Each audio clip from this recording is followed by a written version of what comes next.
Hello students, NCERT solution हम लोग कर रहे थे। एक पार्ट हम डिस्कस कर चुके हैं। चैप्टर 1 क्लास 12 के पहले फर्स्ट 8 क्वेश्चंस हमने डिस्कस कर लिए। अगले क्वेश्चंस डिस्कस करते हैं। कुछ और क्वेश्चंस आज डिस्कस करेंगे। अपने 8 क्वेश्चन डिस्कस हो चुके हैं। अगर आपने वीडियो नहीं देखी है तो पहले इसी प्ले लिस्ट में वो वीडियो है, पहले आप वो देखिए, उसके बाद इस वीडियो को आगे समझिए। तो जो भी डाउट आया एनसीईआरटी में आपका सॉल्व हो जाएगा, क्योंकि एनसीईआरटी इज नाइटमेयर, बट अब नहीं रहेगी। ठीक है, तो आप लोग सब्सक्राइब कीजिए चैनल को, @फिजिक्सबूस्टर इंस्टाग्राम पे फॉलो कीजिए। चलिए स्टार्ट कर दें। क्वेश्चन नंबर 9 से शुरू करते हैं। 8 क्वेश्चन डिस्कस हो चुके हैं। क्वेश्चन नंबर 9 में क्या गिवन है बच्चों? आपको बोला गया दो चार्जेस हैं हमारे पास, दो चार्जेस हैं कुछ इस तरह से। एक चार्ज ए पे रखा हुआ है और एक चार्ज बी पे रखा हुआ है। ए पे चार्ज रखा हुआ है 2.5 × 10⁻⁻7 कूलम, ठीक है, और बी पे भी एक चार्ज हमारे पास रखा हुआ है, दैट इज -2.5 × 10⁻⁻7 कूलम। तो ये दो चार्जेस हैं। इनके कोऑर्डिनेट्स दे रखे हैं बच्चों आपको। ए दे रखा है 0,0, -15 सेंटीमीटर और बी दे रखा है 0,0,15 सेंटीमीटर। क्लियर? आपसे पूछा गया है इस सिस्टम का नेट चार्ज बताइए और इस सिस्टम का डायपोल मोमेंट बताइए। तो सबसे पहले बच्चों क्या करेंगे? नेट चार्ज निकालेंगे। नेट चार्ज एडिटिविटी प्रिंसिपल से आसानी से फाइंड आउट कर सकते हो। क्या आएगा? Q नेट इक्वल टू, देखिए नेट चार्ज डायपोल का, किसी भी डायपोल का नेट चार्ज 0 होता है, क्योंकि प्लस है माइनस है, तो नेट चार्ज क्या रहेगा? 0 रहेगा। अब हमें क्या फाइंड आउट करना है? अब हमें पी वेक्टर यानी कि डायपोल मोमेंट की वैल्यू फाइंड आउट करनी है। तो डायपोल मोमेंट कैसे फाइंड आउट किया जाएगा बच्चों? देखो P क्या फॉर्मूला होता है? Q × 2L। यहाँ पे 2L क्या होती है? दोनों के बीच की डिस्टेंस। क्लियर? तो देखिए चार्ज हमारे पास है, कोई भी एक चार्ज का मैग्नीट्यूड, डिस्टेंस आप इन दोनों के बीच कैसे निकाल सकते हो? You can use distance formula. Distance formula आपको आता है, इजीली कर सकते हैं। तो डिस्टेंस फॉर्मूला अगर हम यूज करें तो पहले चार्ज आप मान लीजिए 2.5 × 10⁻⁻7 मैग्नीट्यूड चाहिए किसी भी एक चार्ज का। डिस्टेंस फॉर्मूला अगर आप अप्लाई करेंगे तो क्या आ जाएगा? x2 - x1, ठीक है, plus y2 - y1 whole square plus z2 - z1 whole square. तो x2 x1 0 है, y2 y1 0 है, गेम तो सिर्फ z2 z1 का ही रह गया ना। तो क्या लिखा जाएगा? -15, क्लियर, -15 स्क्वायर। बट एक चीज ध्यान रखना बच्चों, ये सेंटीमीटर में है, तो जब आप इसको कन्वर्ट करेंगे तो ये लिखा जाएगा 15 × 10⁻⁻2, 15 × 10⁻⁻2। तो बाहर कितना आ जाएगा? या आप इसको यहीं पे ही सोल्व कर लें, ज्यादा बेटर रहेगा। ये आपका, अगर आप इसको सोल्व करेंगे तो आपके पास आउटपुट आएगा 10⁻⁻4। ये 10⁻⁻2 × 2 करेंगे तो कितना आ जाएगा? 10⁻⁻4 आ जाएगा। अब बस सॉल्यूशन चाहिए, जो कि मिल जाएगा 2.5 × 10⁻⁻7। यहाँ पे देखो, इसको सोल्व करें तो बच्चों ये कितना आ गया? स्क्वायर का रूट कैसे कैंसिल हो गया, तो बच्चों ये मिला हमें 30, क्योंकि -30 का स्क्वायर करोगे 30 आएगा। क्लियर? और रूट आपका कैंसिल हो जाएगा, माइनस का स्क्वायर प्लस होता है, तो हमें क्या मिल गया? 30 × 10⁻⁻2। ठीक है, तो इसको फाइंड आउट करें तो कितना मिलेगा? इस पॉइंट से आप ये 10 कैंसिल कर दें तो 75 × 10⁻⁻9 कूलम मीटर। क्लियर? अब इसको पॉइंट्स में कन्वर्ट करना चाहें, साइंटिफिक नोटेशन देना चाहें, आपकी मर्जी है। आप इसको पावर 8 में भी कन्वर्ट कर सकते हैं, आप इसको पावर 7 में भी कन्वर्ट कर सकते हैं। आपका आंसर ये भी वैलिड है, ये भी सही माना जाएगा। तो बात समझ आई आपको? किस तरह से इजी क्वेश्चन है, लेकिन नीट के अंदर कई बार आता है ऐसा प्रॉब्लम, तो ध्यान रखना। सीबीएसई का एक अच्छा सा क्वेश्चन था, हमने जो सोल्व किया। कोई डाउट है इसमें तो आप कमेंट बॉक्स में पूछ सकते हैं। चलिए नेक्स्ट क्वेश्चन पे। आप तब तक इस क्वेश्चन को अच्छी तरह देखिए, कोई भी डाउट हो इस पर्टिकुलर में तो बताइए। ठीक है? अगर आपसे डायरेक्शन पूछ लेते इस डायपोल की, तो देखो सिर्फ हमारे पास जेड के कोऑर्डिनेट्स हैं, तो हमारा आंसर क्या हो जाएगा? Along Z axis. क्लियर? चलिए 10th क्वेश्चन।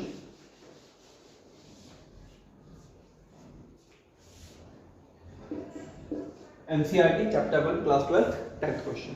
क्या दे रखा है बच्चों 10th क्वेश्चन में? आपको दिया हुआ है डायपोल मोमेंट। आसान है 10th क्वेश्चन, बड़ा बेसिक सा प्रॉब्लम है। डायपोल मोमेंट आपको दे रखा है, कितना दे रखा है बच्चों? डायपोल मोमेंट आपको दे रखा है 4 × 10⁻⁻9 कूलम मीटर। एंगल भी दे रखा है आपको 30 डिग्री, और आपको इलेक्ट्रिक फील्ड दे रखा है 5 इंटू 10⁻⁴ न्यूटन पर कूलम। आपको बोला गया टॉर्क बताइए, तो टॉर्क का सीधा फॉर्मूला याद रख लो, नीट में तो कई बार आया इसके ऊपर क्वेश्चन, PE sin थीटा। तो P की वैल्यू ये रही, E की वैल्यू लिख दी मैंने, sin 30 कितना होता है बच्चों 1/2 होता है। तो इसको अगर अपने सोल्व करें तो क्या मिलेगा 20/2 10⁻⁻⁴ न्यूटन मीटर। तो डायरेक्टली हम इसका आंसर बता सकते हैं, बहुत ही आसान प्रॉब्लम है। टॉर्क आपसे पूछा गया है, लेकिन नीट में कई बार क्वेश्चन आ जाता है कि आपको टॉर्क दे दिया जाएगा, डायपोल मोमेंट दे दिया जाएगा, आपसे इलेक्ट्रिक फील्ड पूछ लेंगे, एंगल वगैरह सब दे देंगे आपको, आपसे इलेक्ट्रिक फील्ड पूछ लेंगे, तो वो भी कर सकते हो। हमें तो मेन फॉर्मूला पर ध्यान देना है बस, टाउ = PE sin थीटा, उसके अकॉर्डिंग ही हमारा जो है वो गेम चलेगा। क्लियर? चलें आगे, चलिए क्वेश्चन नंबर 11 चेक करते हैं क्या है। देखिए क्वेश्चन नंबर 11 में आपको क्या दे रखा है बच्चों, आपको बोला गया कि मास ट्रांसफर और चार्ज ट्रांसफर आपको बताना है। एक पॉलीथीन पे को किसी के साथ रब किया जाता है बेसिकली, तो इतना चार्ज डेवलप हो जाता है, कितना ये आपको गिवन है बच्चों, चार्ज डेवलप हो जाता है 3 × 10⁻⁷ चार्ज डेवलप हो गया इतना। तो आपसे इसमें दो क्वेश्चन पूछे गए हैं, पहला पूछा गया कि कितने इलेक्ट्रॉन्स ट्रांसफर होंगे, और दूसरा क्या मास ट्रांसफर होगा, अगर होगा तो कितना होगा। तो कितने इलेक्ट्रॉन्स ट्रांसफर होंगे ये हमने डिस्कस किया है, कहां पे बच्चों, क्वांटाइजेशन के न्यूमेरिकल्स जो हमने करे हैं, एपिसोड 4 देखिए आप रेगुलर सीरीज का, आपको मिल जाएगा कि इलेक्ट्रॉन्स कैसे फाइंड आउट किए जाते हैं। Check episode 4 of regular series, you will get की नंबर ऑफ इलेक्ट्रॉन्स कैसे फाइंड आउट किए जाते हैं, और साथ ही बहुत अच्छे अच्छे क्वेश्चन और देखने को मिलेंगे। दूसरा है क्या मास ट्रांसफर होगा, बिल्कुल होगा। अब जितने इलेक्ट्रॉन्स ट्रांसफर होंगे, तो टोटल मास जो ट्रांसफर होगा बच्चों, नंबर ऑफ इलेक्ट्रॉन्स जितने आएंगे यहाँ पे इनटू मास ऑफ 1 इलेक्ट्रॉन, ठीक है। नंबर ऑफ इलेक्ट्रॉन्स आप फाइंड आउट कर सकते हैं with the help of episode 4, और मास ऑफ इलेक्ट्रॉन आपको पता होना चाहिए 9.1 × 10⁻⁻31 and you will get your answer. ये मास बहुत कम ट्रांसफर होता है, ये मैं क्वांटाइजेशन में डिस्कस कर चुका हूँ रेगुलर सीरीज में। ये मास बहुत कम ट्रांसफर होता है, ठीक है। तो कितना होता है आप यहाँ से निकाल सकते हैं, स्लाइटली बहुत कम मास यहाँ पे ट्रांसफर होगा। ये क्यों होगा, क्योंकि इलेक्ट्रॉन का जो मास होता है बहुत कम, तो एक इलेक्ट्रॉन का मास कम है, तो 50 भी आ जाए, 100 भी आ जाए, 1000 भी आ जाए, तो 10⁻⁻31 में चल रहा है, तो वो मास क्या होगा, बहुत कम होगा। क्लियर? क्वेश्चन क्लियर, इजी है, आसान है। चलते हैं आगे क्वेश्चन नंबर 12। क्वेश्चन नंबर 12 दो पार्ट्स हैं क्वेश्चन नंबर 12 के, पहले डिस्कस करते हैं। बोला क्या गया 12 के अंदर, आपको बोला गया बच्चों कि दो चार्जेस हैं ए और बी, या दो स्फीयर्स हैं ए और बी, उनके ऊपर कुछ चार्ज है, ए और बी दो स्फीयर्स हैं, उनके ऊपर कुछ चार्ज है, और ये 50 सेंटीमीटर की डिस्टेंस पे है। तो बच्चों चार्ज क्या है, चार्ज है 6.5 × 10⁻⁻⁷ कूलम। चार्ज है ये, यहां भी है यही, ठीक है। ये दो चार्जर है और दोनों 50 सेंटीमीटर की डिस्टेंस पे काम कर रहे हैं।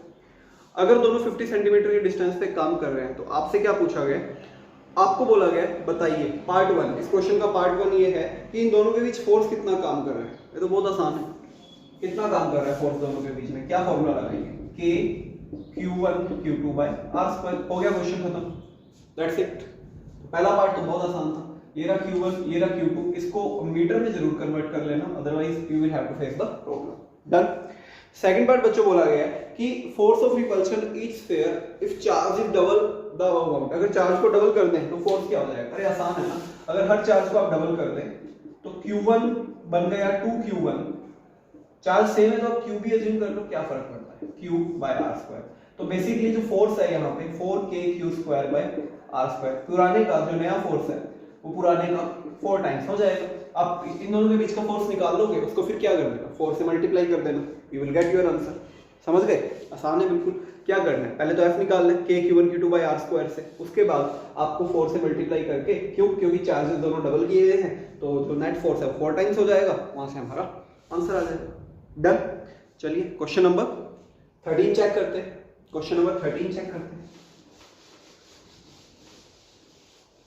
क्वेश्चन नंबर 13 के जैसा क्वेश्चन भी हम लोगों ने ट्राई किया है, ठीक है। क्वेश्चन नंबर 13 आपको बोला गया कि पिछले क्वेश्चन के जो स्फीयर्स हैं उन्हीं को कंसीडर कर लो, ए और बी, उन पे चार्ज हमने मान लिया Q, क्यों दोनों पे सेम है। अब कहते हैं कि एक अनचार्ज स्फीयर सी को लेके आओ, सी को पहले ए से टच कराओ, फिर सी को किससे टच कराओ बच्चों, बी से टच कराओ। अब बताओ दोनों के बीच नया फोर्स कितना काम करेगा, डिस्टेंस वही रखनी है। तो देखो जब सी को आप पहले ए से टच कराएंगे तो सी अनचार्ज है। एक सिंपल सा प्रिंसिपल है कंडक्शन में, टोटल चार्ज का हाफ चार्ज दोनों पे आ जाता है, टोटल चार्ज का हाफ चार्ज दोनों स्फीयर्स पे, दोनों ऑब्जेक्ट्स पे आपको मिल जाएगा। तो टोटल चार्ज कितना है, अगर आप ए और सी की बात करें तो q प्लस 0, q हाफ करेंगे तो q/2। तो पहला जो टच हुआ उसके बाद आ गया q/2 और q, लेकिन अभी हमारा आंसर नहीं आया।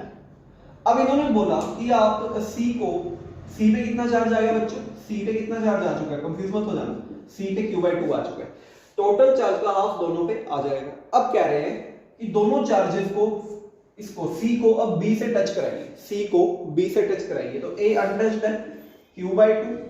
जब आप इसको इससे टच कराएंगे तो दोनों का हाफ, दोनों का नेट कितना होगा बच्चों, 3q/2, q plus q/2, 3q/2 का हाफ कितना हो गया, 3q/4। तो बी पे कितना आ गया बच्चों, 3q/4, और सी पे कितना आ गया, 3q/4।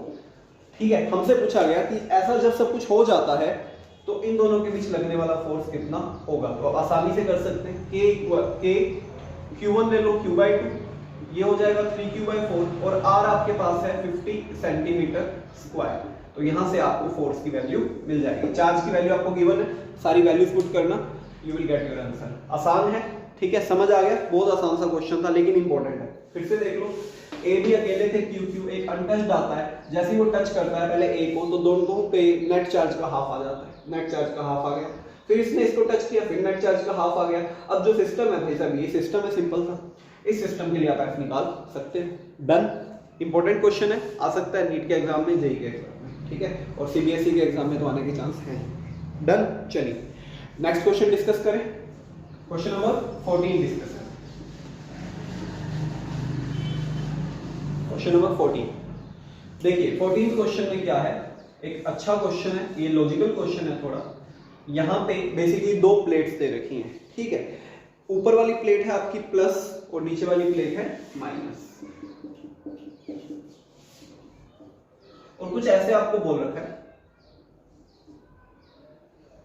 डायग्राम थोड़ा ध्यान से देखना, बुक के अंदर भी थोड़ा अच्छी तरह डायग्राम देखना पड़ेगा, क्योंकि डायग्राम पे डिपेंड करता है ये सब कुछ।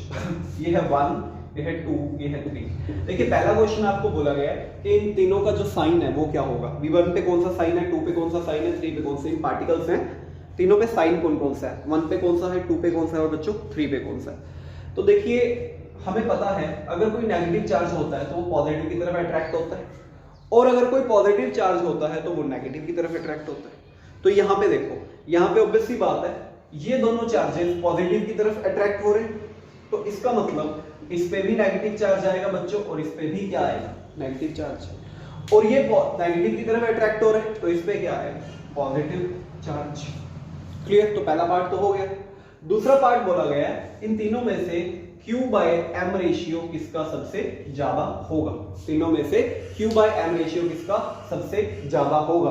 तो देखिए चार्जेस को आपको अप्रोक्सीमेटली सेम मानना पड़ेगा, क्योंकि डिफ्लेक्शन अप्रोक्सीमेटली सेम है, एग्जैक्टली सेम नहीं है, अप्रोक्सीमेटली सेम है, तो आप इनको लगभग सेम मान सकते हैं। सारा का सारा जो गेम है डिफ्लेक्शन का वो मास पे डिपेंड करेगा। आपको पता है जो चीज ज्यादा भारी होती है, जो ज्यादा हैवी होती है वो कम डिफ्लेक्ट होती है, और जो चीज ज्यादा हल्की होती है, लाइट होती है, वो ज्यादा डिफ्लेक्ट होती है। तो अब यहाँ पे देखो सबसे ज्यादा डिफ्लेक्शन किसका हो रहा है, अगर आप ध्यान से देखें 1, 2 और 3, 1, 2 और 3 में सबसे ज्यादा डिफ्लेक्शन इसका हो रहा है, मतलब इसका जो मास है वो सबसे कम है, तभी तो ये सबसे ज्यादा डिफ्लेक्ट हो रही है, क्योंकि सबसे ज्यादा लाइट है। अगर मास इसका सबसे कम है तो Q/m यानी Q/ मास का जो रेशियो है वो सबसे ज्यादा किसका होगा, इसका ही होगा, क्योंकि मास सबसे कम है। Q तीनों के लिए अप्रोक्सीमेटली सेम रखा है हमने, तो ये आपको खुद एज्यूम करना पड़ेगा, क्वेश्चन में नहीं दिया गया Q सेम है, लेकिन आपको खुद एज्यूम करना पड़ेगा, क्योंकि अप्रोक्सीमेटली इसको आप प्रोटॉन और इलेक्ट्रॉन कंसीडर कर सकते हैं। प्रोटॉन और इलेक्ट्रॉन कंसीडर करेंगे तो प्रोटॉन पे जो चार्ज होता है वही तो इलेक्ट्रॉन पे चार्ज होता है, तो चार्ज अप्रोक्सीमेटली क्या रहेगा, सेम रहेगा। दैट्स व्हाई डिपेंडेंस पूरी की पूरी किससे डिस्कस होगी, मास से। तो मास से अगर आप डिस्कस करेंगे तो देखिए मास सबसे कम उसका होगा जो सबसे ज्यादा डिफ्लेक्ट हो रहा है, सबसे ज्यादा ये डिफ्लेक्ट हो रहा है, तो इसका मास सबसे ज्यादा। मास अगर इसका सबसे कम, सबसे ज्यादा ये डिफ्लेक्ट हो रहा है, मास इसका सबसे कम, जिसका मास सबसे कम उसका Q/मास रेशियो सबसे ज्यादा, तो आंसर क्या आ जाएगा, थर्ड। क्योंकि ये चीज जैसे जैसे छोटी होती जाएगी आउटपुट बड़ा होता जाएगा। क्लियर, समझ आया? So that was NCERT solution part 2। Question number कहां से कहां तक डिस्कस किए हमने? 9 से लेके 14 तक। नेक्स्ट क्लास में अगला डिस्कशन देखेंगे। नेक्स्ट वीडियो में हम लोग, आप पिछली वीडियो भी देख लो और ये भी देख लो, आपका एनसीईआरटी के 15 क्वेश्चंस पहले पूरी अच्छी तरह से तैयार हो जाएंगे। 14 क्वेश्चंस, 15 से लेके अगले जो सेटअप है कोशिश करूंगा कि 24 तक पूरा ही खत्म कर दूं अगले वीडियो के अंदर, वो आपको नेक्स्ट वीडियो मिल जाएगा बहुत जल्दी। Clear, do subscribe, do follow at the physics poster. चलिए मिलते हैं नेक्स्ट वीडियो।